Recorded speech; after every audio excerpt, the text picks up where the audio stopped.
Today we're talking about, Hozan asked me to talk about the four foundations or establishments of mindfulness. And while I was waiting to give the talk, I thought, well, why don't I start practicing the moment-to-moment mindfulness techniques? A very interesting kind of feeling. First, a sort of uneasiness in the solar plexus. Then saying judgmentally, anxiety, fear, ooh. Then saying, where are my feet? Oh, I feel my feet. Oh, I can feel the cloth of my robes all over my body. I can hear some crows. So my mind goes to crows, starts to go to a story. No, feet. Then pictures. Oh, family. No, feet. So I've been having an interesting time of it, doing what the Foundation of Mindfulness Sutras advise us to do. So that I've been kind of recognizing how essential and how core they are to what we do every day and what we do in our sitting. But before talking about the sutra directly, I just wanted to, for me, go back and kind of look at the evolution of somehow our practice and how our practice came to be out of those early texts and how they evolved a little bit and some of the definitions so that I could feel more comfortable thinking about it myself. So in the oldest Buddhist texts, jhana, dhyana in Sanskrit, or jhana, jhana in Pali, is the training of the mind, commonly translated as meditation. In Mahayana Buddhism, meditation was brought to China, at least in our school, by the Bodhidharma, who was considered the founder of the Chan school and taught the wall sitting practice that we do today. Interesting, the word Chan is actually an abbreviation of another Chinese word, chana, which is in fact transliteration of the Sanskrit word jhana. So Chan Buddhism is meditation. And in Japan, of course, Chan became Zen, meaning meditation, with the Japanese pronunciation. So what was this meditation? What was the meditation? How was the meditation described by the Buddha in the Buddha's time? Because this is where this sutra comes from. So there are a lot of ways that meditation is described in Indian texts. Some of it is calming the mind. Some of it is withdrawing the mind from automatic responses to sense impressions, leading to a state of perfect equanimity and awareness. Another translation of meditation that's preferred by some of our Vipassana teachers is mental cultivation, which implies making an effort to bring into being certain wholesome qualities of mind through some kind of systemic training. And that's where there's kind of this tension a little bit with how does our practice and the Buddha's practice and the practice the Buddha is recommending, how does that fit with the differences in meditation currently? So over time, different schools of meditation developed in both India and in other countries where all of these same texts were shared. But in the process, there was a split between some of the Mahayana schools in the northern Asiatic countries and the Theravadan school in Southeast Asia. So I don't want to oversimplify, but basically the northern countries, particularly Korea, Japan, and China, focused on the Mahayana sutras more. And the Theravadan schools focused on the earlier Pali suttas. And over time, the Chan and Zen schools emphasized shamatha practice or tranquility practice.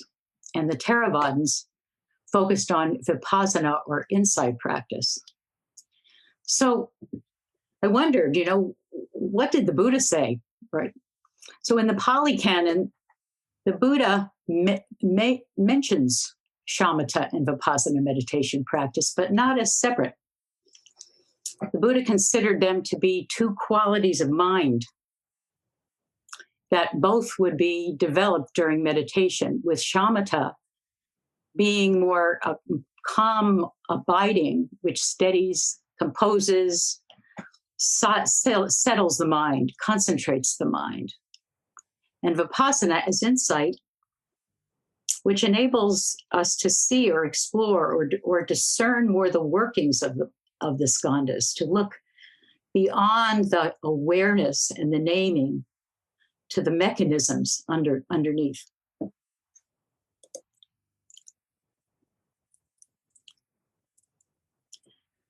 So a monk, Tanasario Bhikkhu, writes, when the Pali Suttas depict the Buddha telling his disciples to go meditate, they never quote him as saying, go do vipassana, but always go do jhana. And they never equate the word vipassana with any mindfulness techniques. In the few instances where they do mention vipassana, they almost always pair it with shamatha, not as two alternative methods, but as two qualities of mind that a person may gain or be endowed with that should be developed together.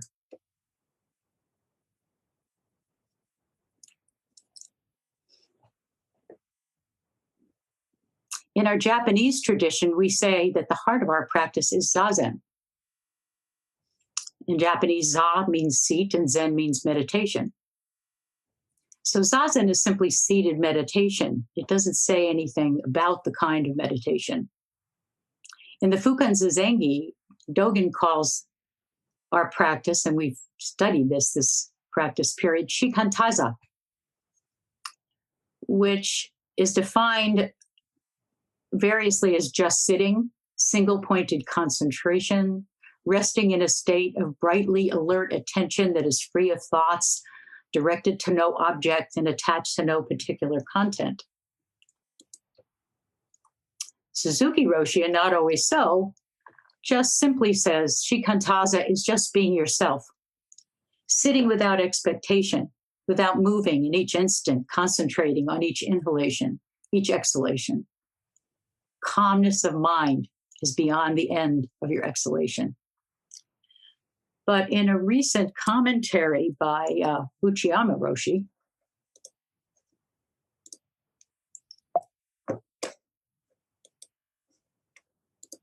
on Dogen's fascicle on the Makahanya Paramita Sutra, which is called the Manifestation of Great Prajna, he writes that the actual translation of the Japanese word shikantaza is that shi means shamatha, or single-pointed concentration or tranquility, and kan means vipassana or insight, and again, za means seat. He defines tranquility practice as letting go of thought or opening the hand of thought, stopping greed, hate, and an idea of self. And in shi, we see that our thoughts come and go, are impermanent, and are secretions of the brain that we cannot let go of, and we cannot let go of them. He says, to see that these secretions are nothing but secretions, are empty of self, is kan or insight.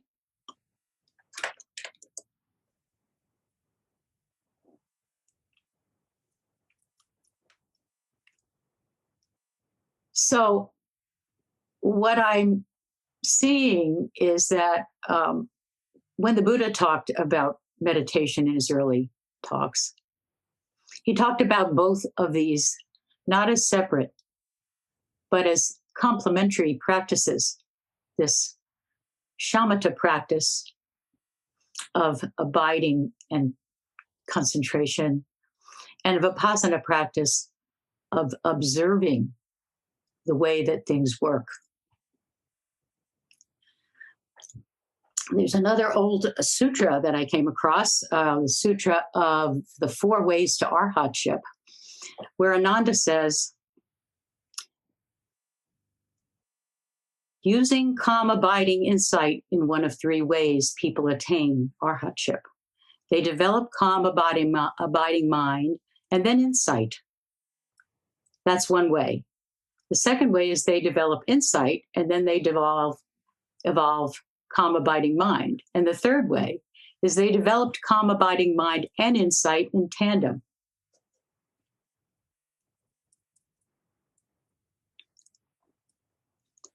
So the best compromise I found in modern discourse was basically, if we practice tranquility meditation, we can develop a strong foundation for the experience of insight. A stable mind can stop thinking, can stop going on.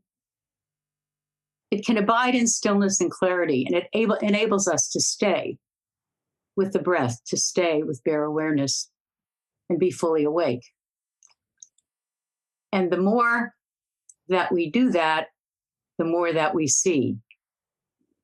We see phenomenon, and we see them as objects that can stay and pass away. And if we continue to practice, we begin to see what conditioned existence and the coming and how things arise and cease. And this forms the basis of right view. So even though there's a lot of, if you look through discussions of practicing vipassana, practicing shamatha practice, it's more a matter of where you start, not a matter of what you include. And I'm saying this because in this four foundations are established in mindfulness, it gives us a lot of instructions, some of which feel like they're the kind of instructions we're familiar with, that we use all the time in our zazen practice. And some of them feel different. They're asking us to maybe look a little differently or practice a little differently with some of the phenomena that we encounter. So I say this to say that there's no, you can approach it either way, and you can approach it from one end or the other. And where we practice our shamatha practice, we focus on the calm, abiding mind, single-pointed concentration. But as Uchiyama pointed out, our shikantaza also includes the insight that comes from this practice. So that brings me to the discussion of the Satipatthana Sutta. So the Satipatthana Sutta is one of the oldest suttas, and the Sanskrit name combines sati, which means mindfulness or remembering, which upathana, which means place of abiding. So mindfulness and remembering in a place of abiding. And in Chinese, the name is called Nian Chu, where Nian means mindful and Chu means dwelling place or act of establishing oneself or being.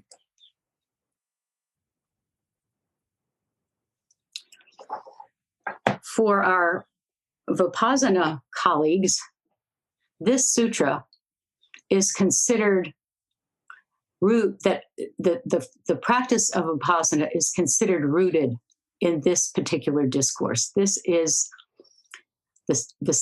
a central text. And it's interesting. I was surprised in looking at the book, The Heart of Buddha's Teaching, and finding that it took up 11 pages of his book. And that's in real contrast to, say, a book on Vipassana training. So it shows that where you place this sutta depends on kind of how you view these practices. And it's just very interesting to me. Thich Nhat Hanh has also written a separate book called Transforming and Healing on the Sutra of the Four Establishments of Mindfulness as well. But in our book, it was really not treated in any kind of way that you could really get the feel of it. So what I want to do now is to kind of move to the sutra itself. And give you a sense of what it feels like.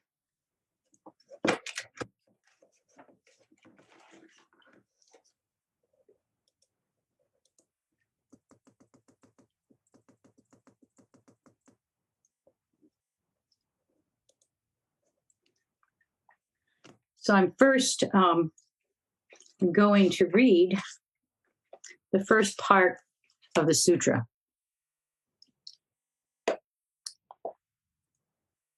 I heard these words of the Buddha one time, and he was living at Kamasadharma, a market town of the Kuru people. The Buddha addressed the bhikkhus, "O bhikkhus." And the bhikkhus replied, "Venerable Lord." The Buddha said, "Bhikkhus, there is a most wonderful way to help living beings realize purification, overcome direct grief and sorrow, end pain and anxiety, travel the right path, and realize nirvana. This way is the four establishments of mindfulness." What are the four establishments of mindfulness?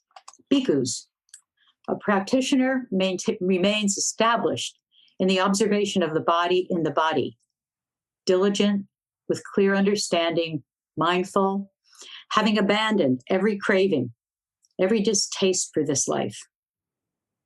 He remains established in the observation of feelings, in the feelings, diligent, with clear understanding, mindful, having abandoned every craving and every distaste for this life. He remains established in the observation of mind, in the mind, diligent, with clear understanding, mindful, having abandoned every craving, every distaste for life. He remains established in the observation of the objects of mind, diligent, with clear understanding, mindful, having abandoned every craving and every distaste for this life. Well, this is one of the characteristics of this text. It's repetitious. There's a lot of repetition. It's almost like these are things that you can memorize. They're kind of like mantras. But the other thing about the repetition in this first section is that he's saying that we treat all of the aspects of ourselves in the same way. We don't give any special treatment to any aspect of ourselves, whether we're thinking about mindfulness of the body, of the feelings, of the mind, of the object of mind. All of these are treated in the same way. And this is really important because you'll also notice as the sutra goes on, he spends a tremendous amount of detail in the first discussion of observing the body within the body. There's a tremendous amount of detail, and he doesn't spend the same amount of detail when he starts talking about feelings or the mind, because he's telling us these are the methods that we're going to use. This is the way we approach these things. So in each of the next chapters in this sutra, he asks the same question: how does a practitioner remain established in each of these 4 areas? So, in discussing mindfulness of body, he starts by the practice of focusing on breath to promote awareness and stability.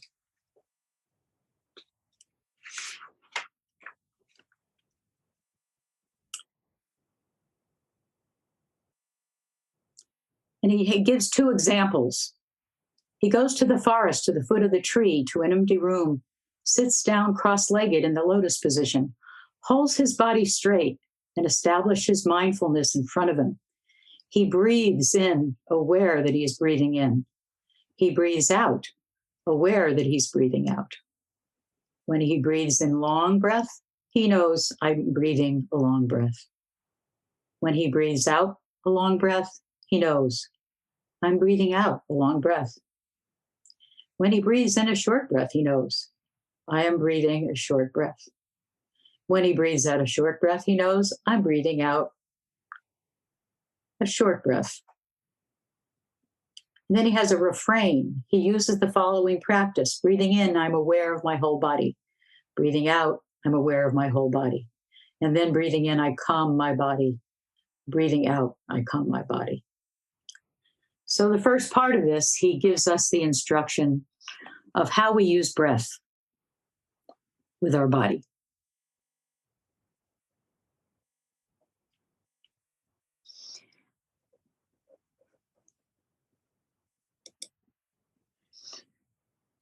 And after that first part, he has a paragraph that he repeats 19 times in this sutra. So it must be important to pay attention to. So after he talks about breathing in, I calm my body, breathing out, I calm my body, he says, this is how a practitioner observes the body in the body. He observes the body from within or from without, or from both within and without. He observes the process of coming to be in the body or the process of dissolution in the body, or both. The process of coming to be and the process of dissolution. Or he is mindful of the fact there is a body here until understanding and full awareness come about. He maintains the observation, free, not caught up in worldly affairs. This is how to practice observation of the body in the body, holy bhikkhus. So that particular sentence that that particular paragraph that he repeats 19 times has 4 aspects in it that are worth looking at. The first one is contemplating our experience internally and externally, and both. So what does that mean? Part of it means not only watching the breath or what's inside the body, but watching the body in space. For example, he says, when a practitioner walks, he's aware I'm walking. When he's standing, he's aware I'm standing. When he's sitting, he's aware I'm sitting. If he's going backward or forward, he knows which way.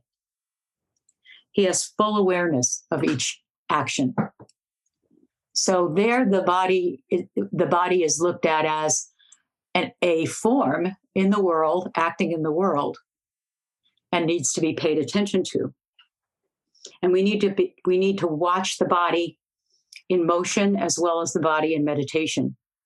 So he's really talking about the body in this meditation on the body, and instruction of meditating on the body in the body, internally or externally. He's really talking about taking this practice, making this really a practice, this body awareness practice.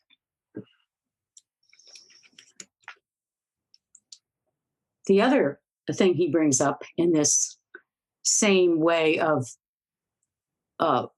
internal and external is the matter of detail. And this is this first this first section of the sutra is really filled with detail that maybe you don't want to read. It's not necessarily pleasant detail, but it's detail. He's kind of giving us the whole picture. So he starts with a paragraph just introducing what we know, many of us know, as a practice of body scan. Body scan is often used as a separate practice. It's used in mindfulness-based stress reduction, and it's a very popular practice in Vipassana tradition. We actually don't use this as a practice in Zen, although some of us, when we talk to people about meditating, we talk about noticing parts of your body, but not in this systematic way. So this is what the Buddha says.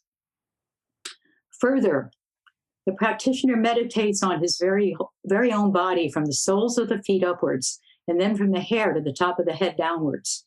A body contained inside the skin and full of all the impurities which belong to their body.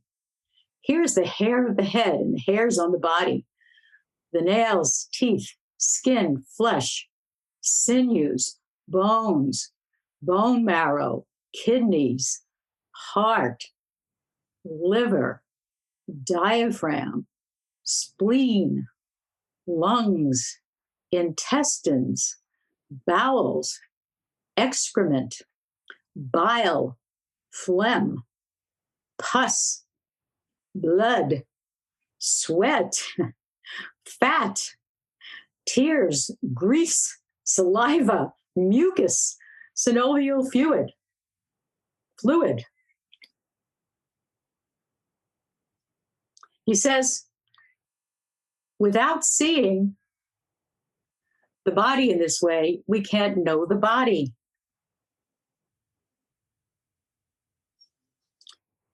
And he repeats this. He repeats this phrase. This is how a practitioner remains established in the observation of the body with the body. And then it says again, in whatever position the body happens to be. Notice the elements that constitute the body. And this body is earth element, water element, fire element, air element. Always there is a body here. So he's not talking the niceties anymore. He's letting us know that this is hard practice. This is not easy practice. This is not just looking at the surface or a feel good, oh, I feel so good when I feel the breath go in and out. He's saying, no, that's not including everything. Include everything systematically. He's suggesting systematically include everything. And then I have to say, I have to do this because I was a doctor and doctors do this. I just can't resist reading about his comparisons, that he wants us to see everything. He wants us to know everything, the good, the bad, and the ugly about everything. So further, the practitioner compares his own body with a corpse, which he imagines he sees thrown into a charnel ground, pecked at by crows, eaten by hawks, vultures, and jackals, and infested with maggots and worms. This body of mine is of the same nature. It will end up the same way. There is no way I can avoid that state. And later on, he says, compare your body with a corpse. It's just a skeleton with a little flesh and blood sticking to it. The bones are held together by ligaments, he observes. This body of mine is the same nature. And he says again, further, compare your body with a corpse. It is just a skeleton now. There's no flesh, but it's smeared by a little blood and bones and held together by ligaments. So he takes us to this place of observation of, this isn't just some feel-good thing, this stuff. This is hard work. You sit down there and you do this hard meditation, and to free yourself, to free yourself from attachment, to understand impermanence, to understand no self. You've got to get to the bottom of it. You can't be afraid, even that. It was interesting. I really, when I first read this years ago, I couldn't imagine people being sent to the charnel grounds to observe. And I had this idea that he wanted everybody to go to the charnel grounds. And interestingly, as a medical student, we all had a cadaver in those days. People don't do that anymore. Some people, I understand you can request a cadaver, but when I went to medical school, a cadaver was a rite of passage. And we had a number of us assigned to a body, and we dissected that body for a semester. And the feeling was that if we were going to be doctors, and isn't the Buddha a doctor after all? Isn't a Buddha a doctor, a medicine giver? You have to understand the nitty-gritty of how it works. And when I was in India a number of years ago, I thought charnel grounds were some foreign thing. You had to go get it. But in India, there are a lot of charnel grounds.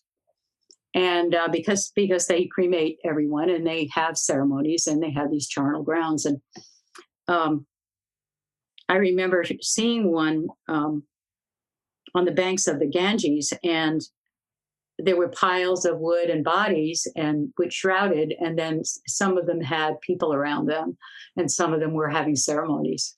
And I thought, well, this is not some foreign thing. So when the Buddha was talking about the charnel grounds, he was talking about something that was an experience that actually people had. But the point to me of this is that he really is saying this is hard work, right?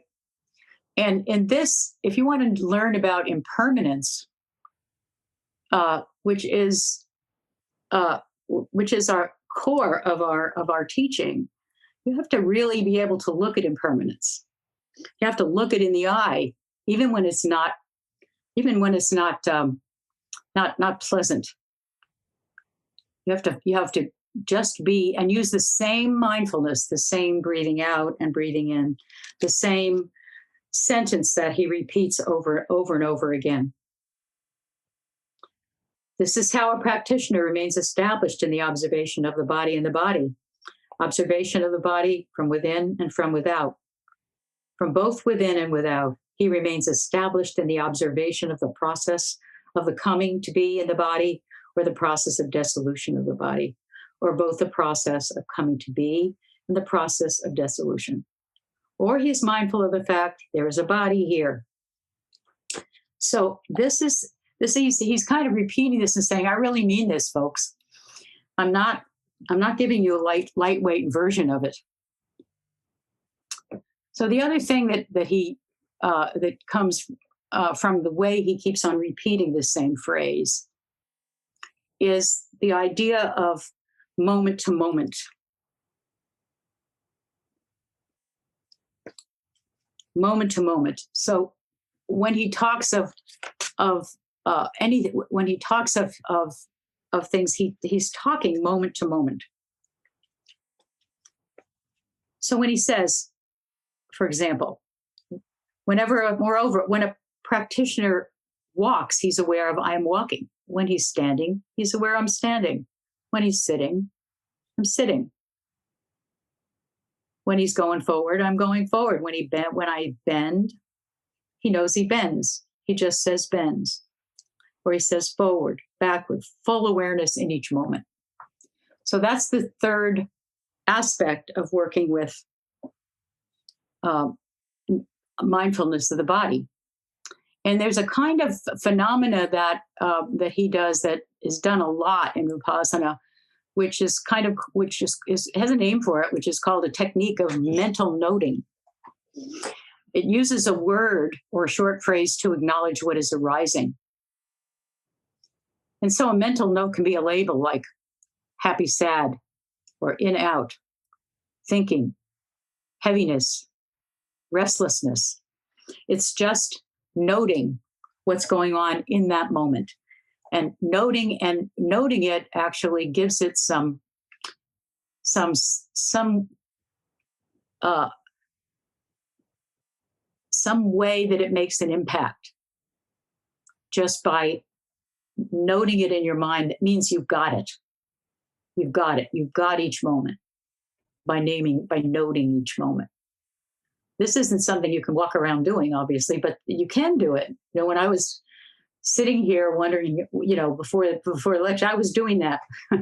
I was saying, funny feeling stomach, feet on floor, feet, pictures, thought, naming these things. And it kept me in my body, and it kept my body rooted.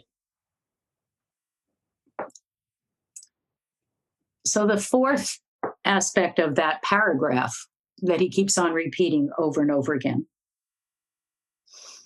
is not clinging.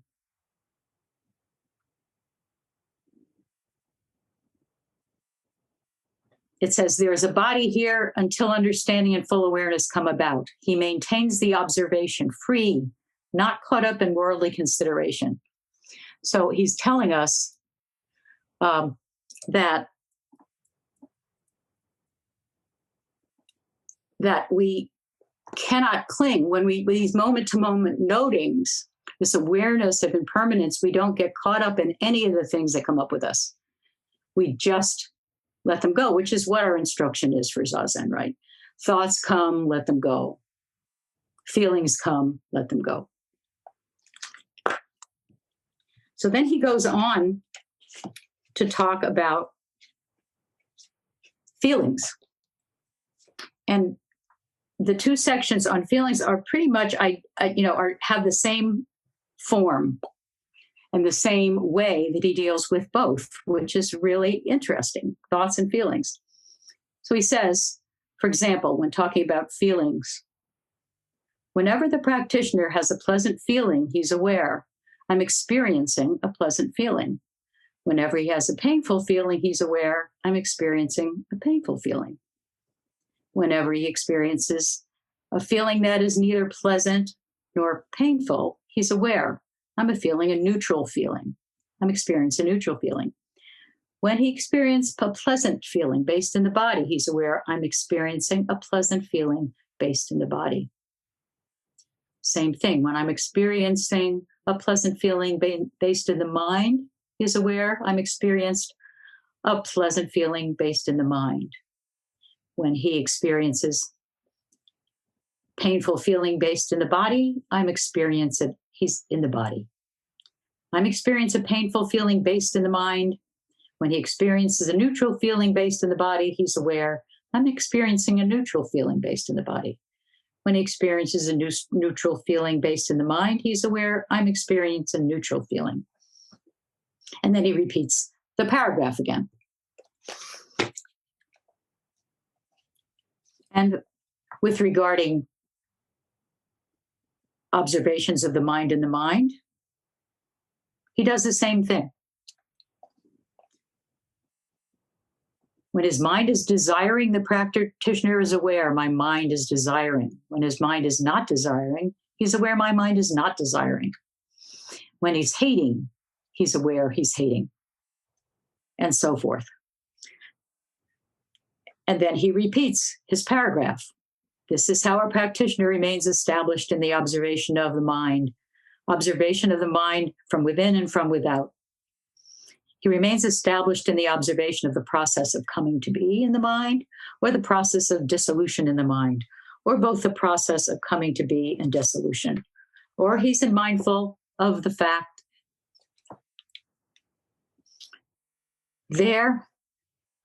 mind there, until understanding the full awareness come about. He remains established in the observation, free, not caught up in any worldviews. So he's basically talking about in one of these is that feelings can be positive, negative, or neutral, which we have all been listening about during this practice period. And he's saying, treat them all the same.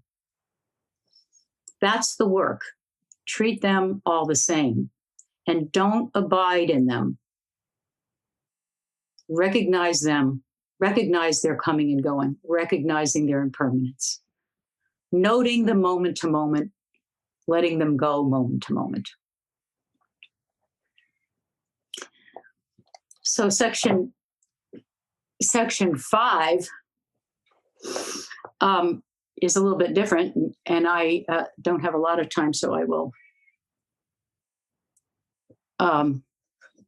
not talk about it a lot, mainly because this is the one that's different and a little bit foreign to us. Because when he talks about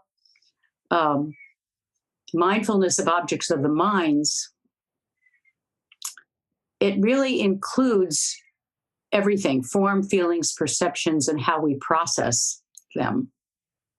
And the section is different because we're instructed to focus on specific factors like the 5 hindrances or the 7 factors of enlightenment and the 4 noble truths.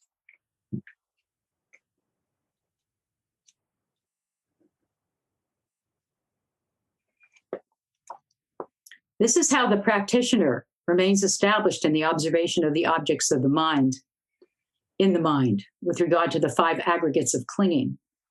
Observation of the objects of mind from within or without, or observation of the objects of the mind from both within and without.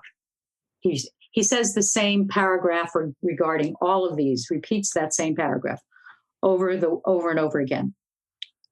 But what's a little bit different is he then says he is aware of the eyes, aware of the form, and he is aware of the internal formations which are produced in dependence on these 2 things. He's aware of the birth of a new internal formation and is aware of abandoning an already produced internal formation.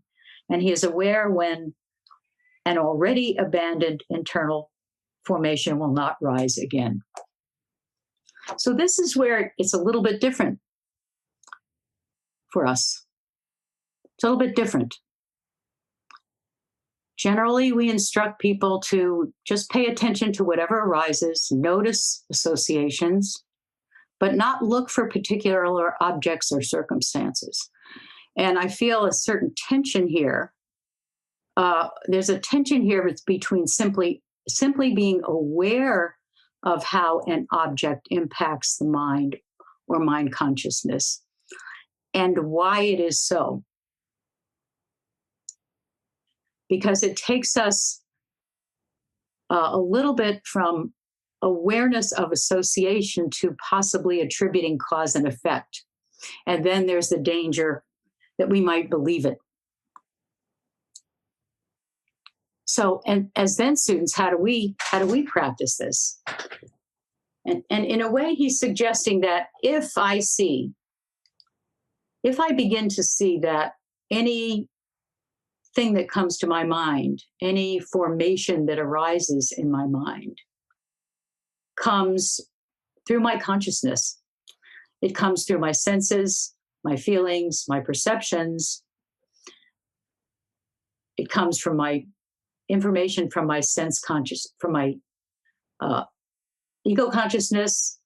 It comes from my storehouse consciousness. And all of that helps to form then a mental formation of what's going on. So he's telling us that we need to be doing that we need to be seeing that's also part of what we're seeing, which means it's a challenge to hold that. It's a challenge to hold all of those moments that we're working so hard to have and let go of, all of those observations of non-self and impermanence that we see if we pay attention. And also to see what's underneath, to see this whole world that we create is a world that we create and how we create it, how we create our moment, or how we create our points of view, moment to moment. And then when we do see the how underneath, then we have some insight. We have insight. We know how it happened, and we can work with it in that way.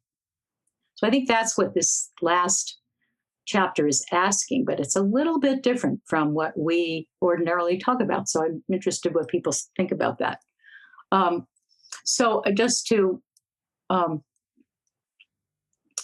finish, one of the things that Thich Nhat Hanh says, and he says it very much in this new book that he wrote, he thinks these are so important. And he thinks that his monks should keep this sutra under their pillows and read. Sometimes he tells them to read it every day. Sometimes he says they should read it 3 times a day. So he sees this really as the very heart of the practice that he shares in his Sangha. The other point I wanted to make, the last one, is just that when we use this kind of repetition, when we look at this, even though for example, I thought maybe I shouldn't read so much, but getting the sense of the repetition, getting the sense of the language, it comes into us. It becomes part of our bodies. We embody it. So it builds a kind of momentum in ourselves. We remember, pay attention, remember, breathe, remember, where are my feet, remember, and notice. It kind of does that with us, and it supports our practice.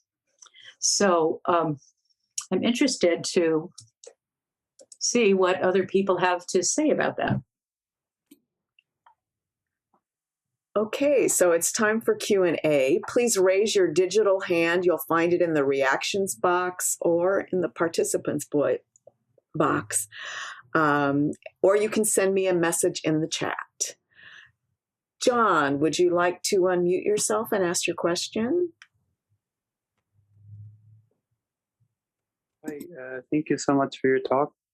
I haven't participated in the practice period, so it may be off base a little bit, but I'm comparing what you're saying with, I think it's done more on the Tenchen Roshi side, where they talk a lot about the Abhidharma and the Buddhist psychology. And I'm thinking about that thing where it says there's sort of that box and lid joining in terms of the phenomenon of psychic stuff. And I'm thinking all of this naming and noting is a little bit like doing manually what the mind must be doing automatically in the name and form coming together. Mm-hmm. Wondered what you might think about that. I think that's true. I think the naming is secondary because our consciousness is picking up all of our experience. That's how we lay these seeds. So it's happening. This is about paying attention to that it's happening. That if you miss something, your body isn't going to miss it. Your body's going to feel it. Your mind will be, it'll get in the back of your mind, and it'll come to haunt you if it's disturbing. So if you don't pick it up in real time, it'll be something that might show up again that you'll have to deal with. So better pick it up in real time.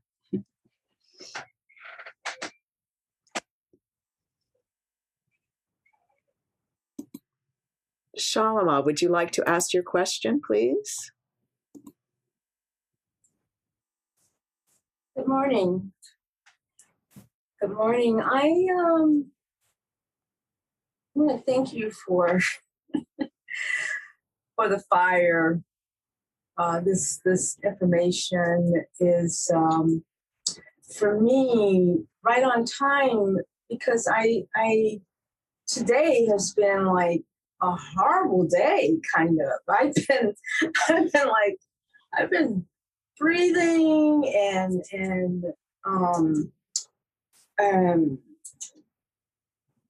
I aspire to be present when I meditate, and I tend to want to drop off to sleep. And so to be present for me is really not to close my eyes, but to keep my eyes wide open. But all the information about awareness and naming parts of the body, it seems like a lot to do when I've been told that not to have a purpose. when we sit. Don't go to the mat with objectives and outcomes. And so I'm not hearing that this morning. So I'm just wondering, I guess my question is, at what point do I get to meditate? And then another question is, what is meditation? And I think I'm going to get the book because, I really want to delve or dive into your talk this morning. And I want to thank you. I don't feel so bad now.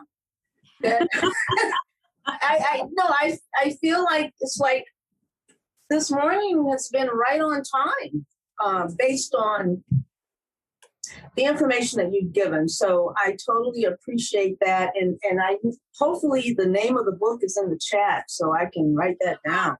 I will give it out. Mary Beth, it's Transformation and Healing. Transformation and Healing. Thank you so very much. That was very, that landed squarely. I think that you can, we are told to, in our meditation instruction, as if it's going to be easy, sit down, just take a breath, just pay attention to your breath. That's great. And if a feeling comes, anything comes, just let it go. That can be the way we're instructed. But that isn't really particularly, that wasn't Sojin Roshi's way. Sojin Roshi would say, note it or acknowledge the feeling. It's not, you don't throw the feeling away before you get it. In other words, what is this? Okay, feeling. What is this pleasant feeling? Then it goes. Then you say next feeling, because there's always another feeling, right? So one of the things we do, or we were instructed by our teacher here, Sojin Roshi, would be, if you feel unsettled in meditation, he said, which was kind of a mini body scan, right? Give yourself Zazen instruction, or where are your feet? How are your knees? Is your back straight? Is your curvature of your spine the way it's supposed to be? How is your mudra? How are your hands? Do you feel your hands? And you don't say it. You don't necessarily have to say those words. You can say hands, feet, back. That puts you in your back so you can feel it. When my experience was when I was feeling unsettled, getting ready, I really wasn't in my body. And so the minute I said, where are my feet? I started a process of getting myself totally present. And it works, it's amazing. I remember doing body scan. Body scan is used often in stress reduction programs or pain management programs, because if, for example, when you're sitting, you have a terrible problem in your knee, then your whole sitting becomes your knee. But if you're mindful of your whole body, there's a lot more space for your knee. And so when you do a body scan, it's amazing how you can actually feel these parts of your body you didn't even know, I can feel each toe, I can actually feel each toe on each foot. You can actually get your awareness to the fact that you're paying attention and you're in your body. I can feel, how are my fingers doing? It doesn't really matter what part of the body you choose. You don't have to go to the phlegm and the bile, like the Buddha was suggesting. He was really suggesting a pretty gritty practice, which I think maybe if you're, if you're so inclined, but I think we usually use it. We usually use it the way we can use it. But the main thing is it keeps us right in our bodies, right in this moment. Thank you. Hozan would like to ask a question. Well, I should ask a question, but I actually want to comment on something. I think that there's another way that we can look at and use the fourth foundation of mindfulness, which is sometimes framed as mindfulness of the dharmas, or mindfulness of the mental objects. Dharmas are mental objects. Mhm. It actually, in the text, it's outlining these Dharma systems. Yes. And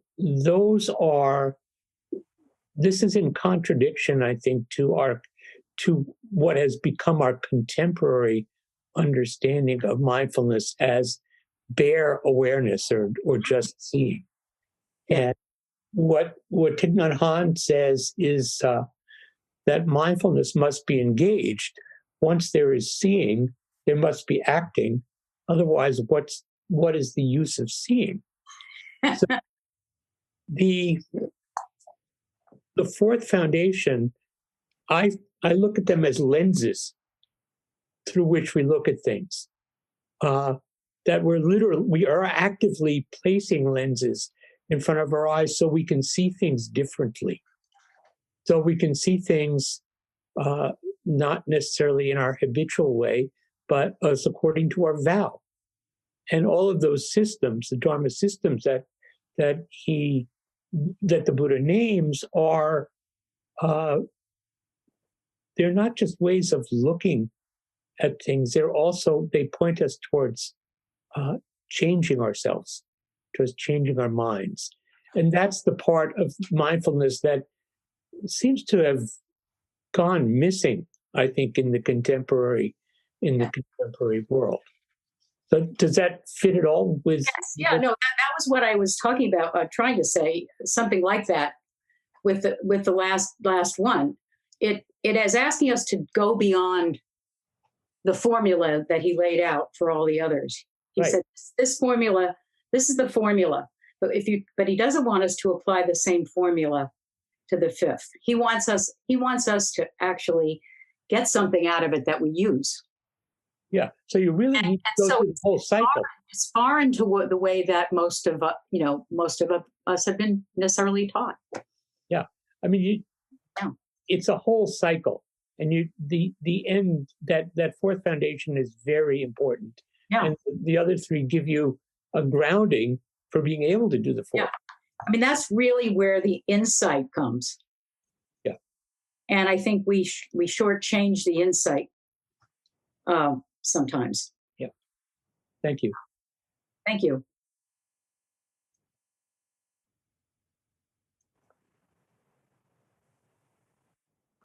I see. Clay, I'd like to ask a question.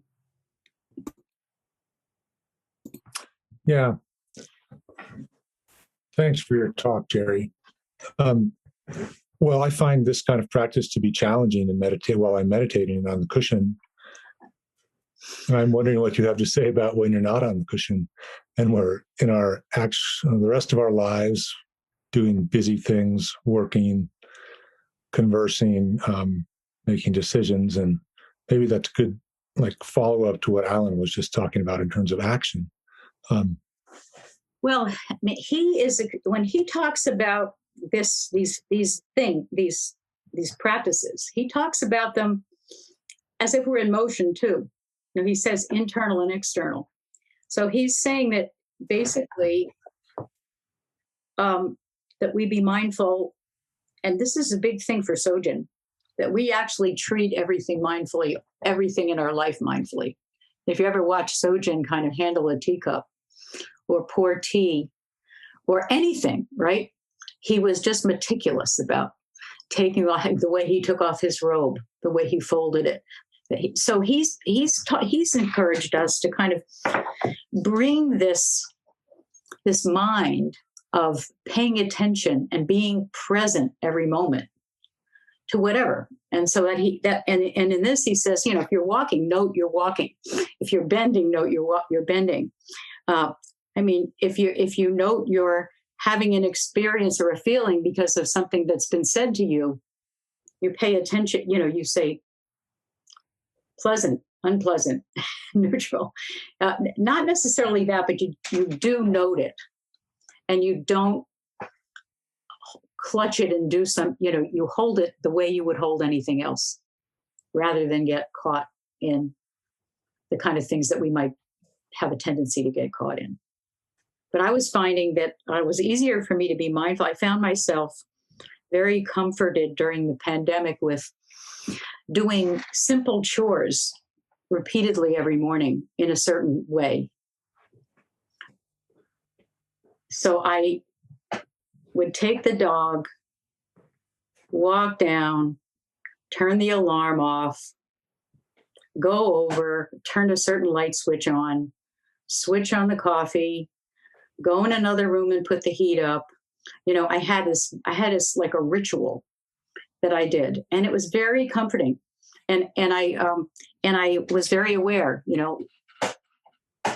turn the light on, alarm off, coffee on.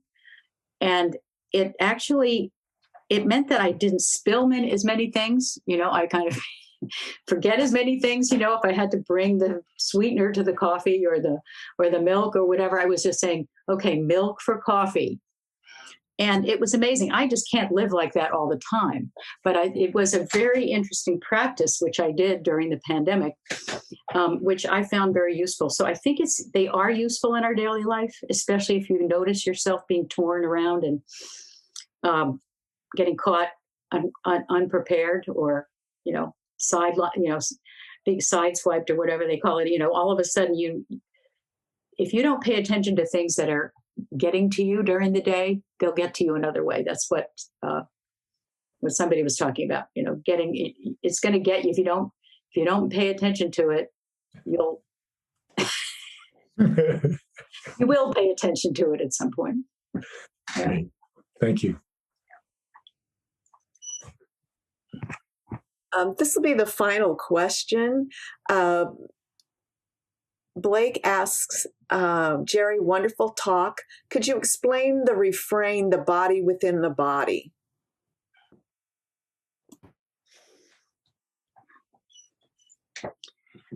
It's going.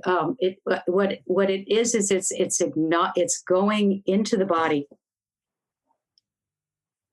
and knowing the body and naming the body and paying attention to the body every moment.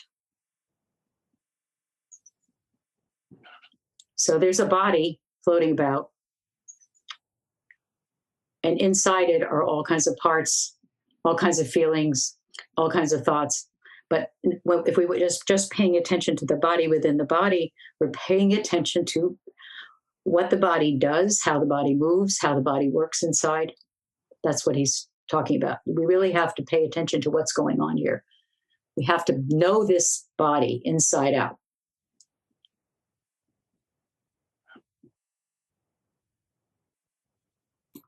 Thank you.